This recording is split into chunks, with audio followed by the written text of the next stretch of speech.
Welcome. Here we'll find stories of hope, encouragement, promise, and a future. I'm Connie Carroll, and I'm here with another wonderful patient from BreastLink, Karen Rossi. Karen, thanks for joining us today. Thank you for having me. You know, you and I were talking a little bit about the emotional side of the journey of facing the challenge that you have faced in the past year, and how BreastLink has come alongside of you to face that challenge as well. Can you tell me, what's that emotional side like? It's like a really bad ride in the country. Oh. The really bumpy road when you have no shocks in your truck, it's kind of like that.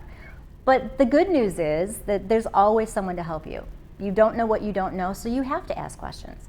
And you have to be really comfortable leaning on other people and asking those questions, because you can't do it by yourself. You just can't.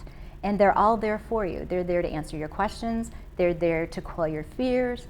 They're there to tell you, what are the odds? Are they good odds? Are they bad odds? How do you deal with them? What's going to happen? And they walk you through the whole process, and they walk you through with such a confirmation that you're going to be okay, that you walk out of there thinking, I'm going to be fine. I don't have to do all this stuff, but I'm going to be fine. Well, it's a wonderful thing to know that you can walk out of BreastLink saying, I'm going to be okay, we will meet this challenge together. But I know for someone sitting in the lobby, and for you yourself, it's terrifying. Yeah, the first time I sat in that lobby, I looked around and I thought, who else is thinking what I'm thinking? Who else is here because something awful just happened to them? Who else is here and thinks, God, I feel fine, I just can't believe this is really true? Because you look around the lobby and everybody's kind of looking around, and it's kind of an uncomfortable feeling. And I remember what used to comfort me was they always had the screen with the presentations of Dr. Curcio and Dr. Link and a lot of the different physicians that are in that team. And you got an opportunity to see their faces and sort of get to know them, I guess you could say, learn more about it. But I could feel myself feeling better, because I thought, I know I'm not the only one going through this. And when I can listen to someone talk about it and I can see that I'm going to be okay, that just helped me a lot. And it always helped whoever I was with. If it was a friend, if it was my husband, it always made me feel better, because in my mind, I knew I was going to be okay. Yes. It's just everybody around you. It's very, very hard for the people around you. And it's very helpful when they go, because they can begin to hear what you hear and hopefully feel that positive feeling that you feel when you know you're going to get taken care of. Well, that positivity and that confidence is a big part of getting better. It is. It's probably the most important part, because you have to have a good attitude. You have to really believe you're going to be okay. You have to see the light at the end of the tunnel and not think it's an oncoming train. You have to know, and you have to convince yourself. And I'd never had a question in my mind that I was going to be okay. I just sort of thought, oh, I'm going to be fine. Sure. Had it been any other way, I don't know what I would have done. But I believed I would be fine.